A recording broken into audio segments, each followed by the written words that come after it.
you so much for tuning in to Morning Live. Now, it's only Wednesday, and already it has been a very busy week. We had the Electoral Commission of South Africa dismissing all but one PAC candidate from contesting in the upcoming general elections. And then last night, that was, of course, that fracas at the book launch of Pieter-Louis Myburgh. Plus, there's now possible legal action that could be taken in order to force the president to approve the SABC board soonest. And Alexandra, that's been in the news all week, and so it goes. Quite a lot to talk about, and I'm joined right now to discuss some of these developments by Dr. Petrus Croucamp, and thanks so much for coming through. Thanks for asking.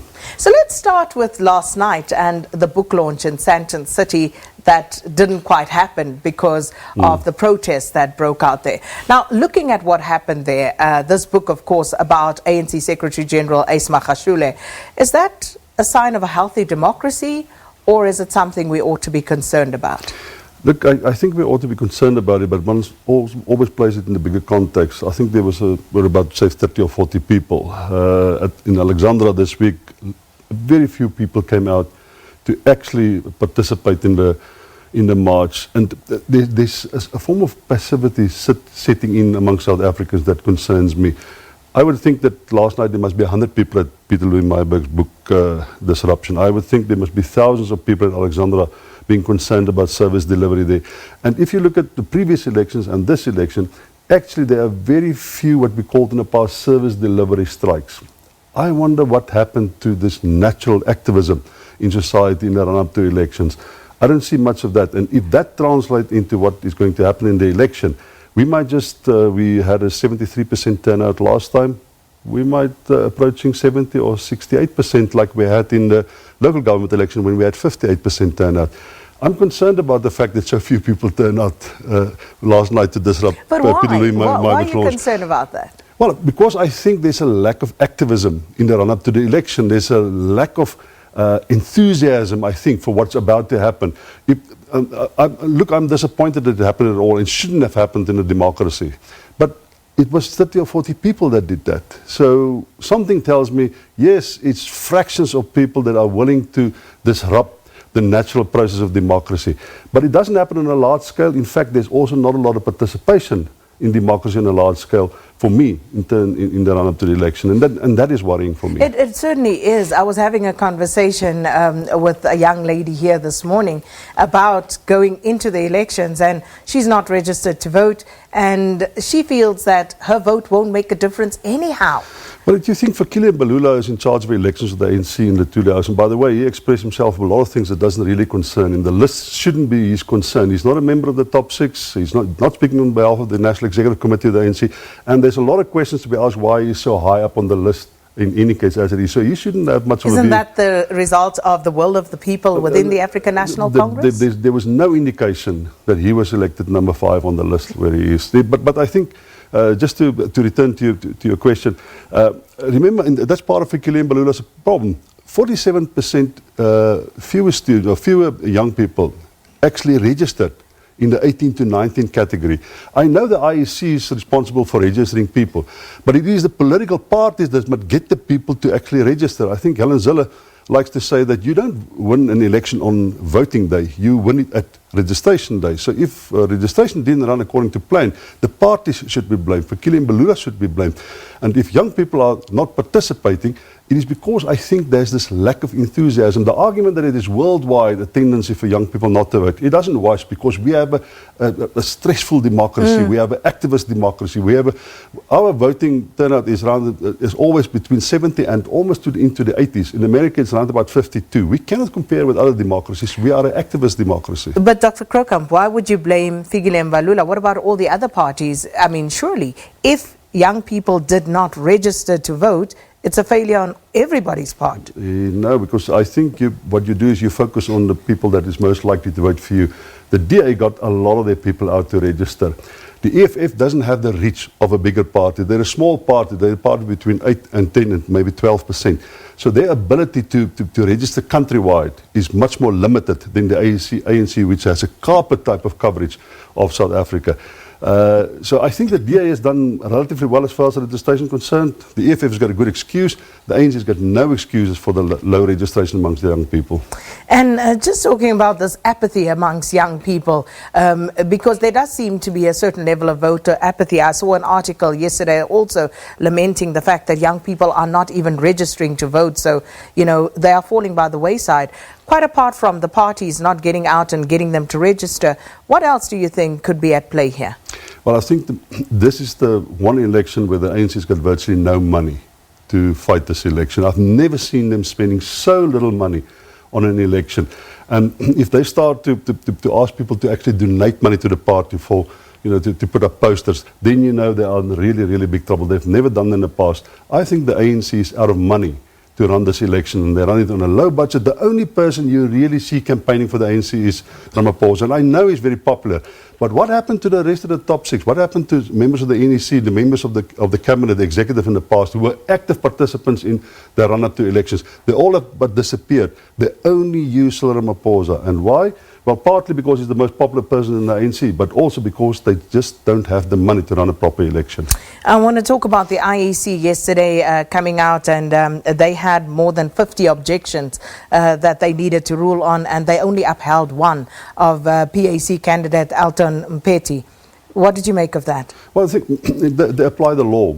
There's a law which says that certain candidates, if you have more than a year sentence and with option of a fine, etc., all those technicalities, that's what they apply. If that doesn't apply to a candidate, they cannot take a candidate off the list for ethical reasons. That's the job of the political party.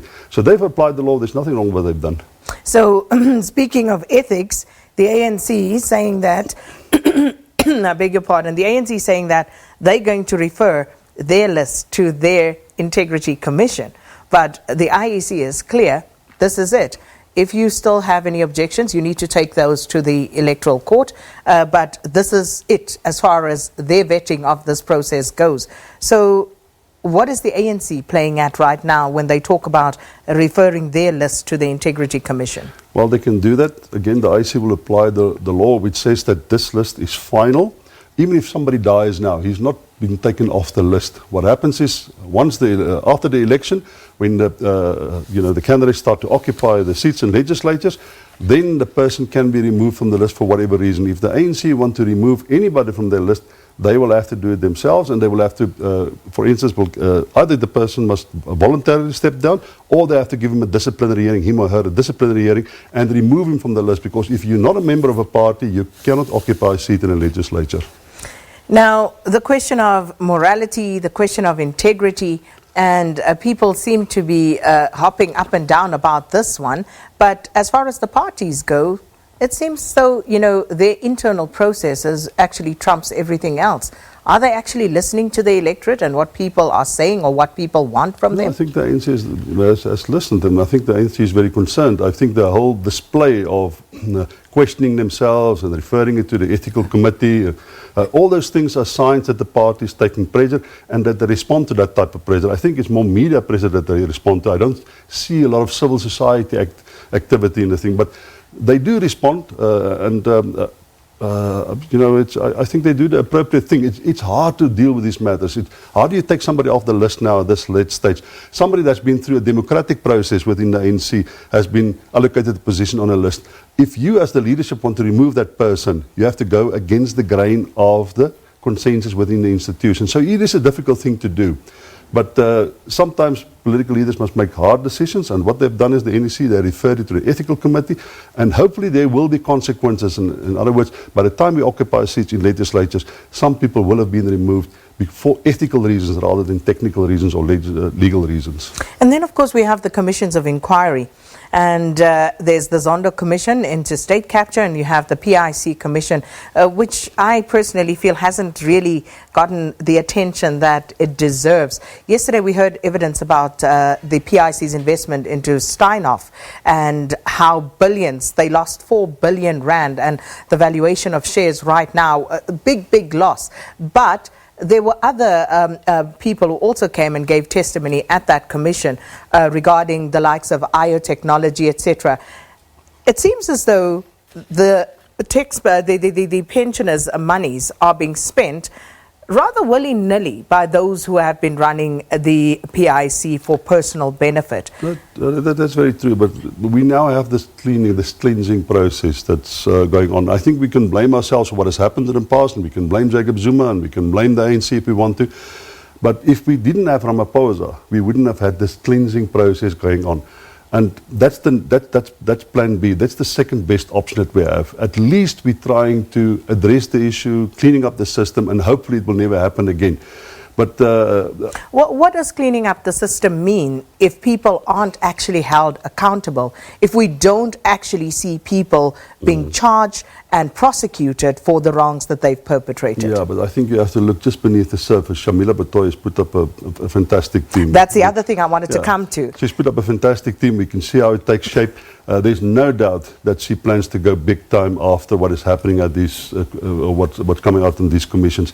But you have to put in place the infrastructure, you have to get the right people in place, and then you go after these matters. If you do it preemptively or without proper preparation, you get what you get with the Estina case, where the NPA lost the case. But we've had commissions of inquiries before, and we've seen very little evidence that there was actually value for money that was spent on those commissions. You're right, but we didn't have Ramaphosa, we didn't have Shamila Batoy, we didn't have an NPA that's being shaped to actually addressing these issues. Remember, at the time the state was deliberately weakened not to deal with whatever comes out at commissions. This time I think we're doing it the right way. I'm not saying we're doing it perfect, but I think the infrastructure is getting in place. I see it happening beneath the surface. And I have little doubt that I think this time there's a likeliness of some of the big guns paying the price. Here's my concern in all of this, because it's one thing to say, okay, Shamila Batoy sets up this high-profile team to go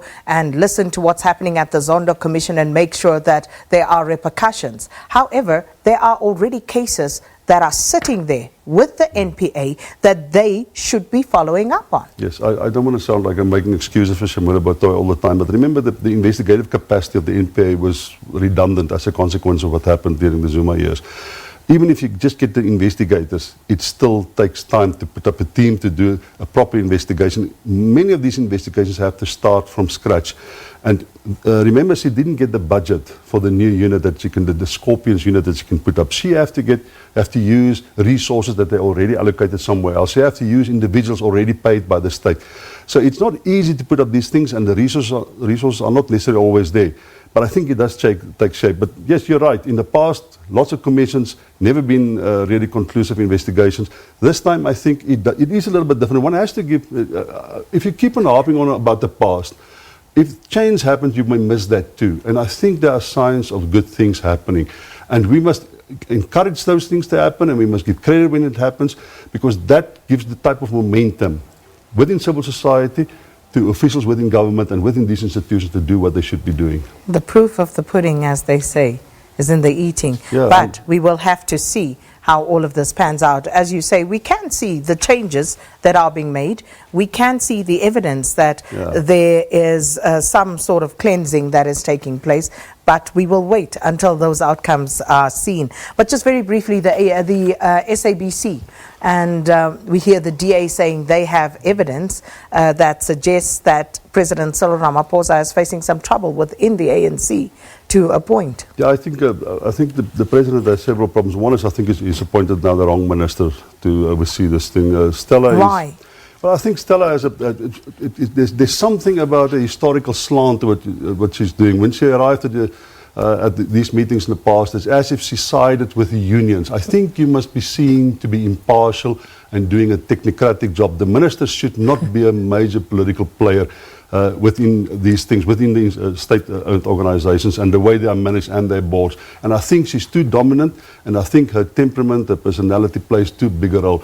I wouldn't be surprised with the new executive after the election if she's been removed and moved somewhere else to another senior position, but she will be moved. That's an interesting one, what the cabinet will actually look like after elections. Well, thank you so much, Dr. Peter Croucamp, for talking to us about some of the stories making headlines this week, and of course just looking ahead of to what could possibly happen. We're going to take a break. After that, we'll have your 7 o'clock news.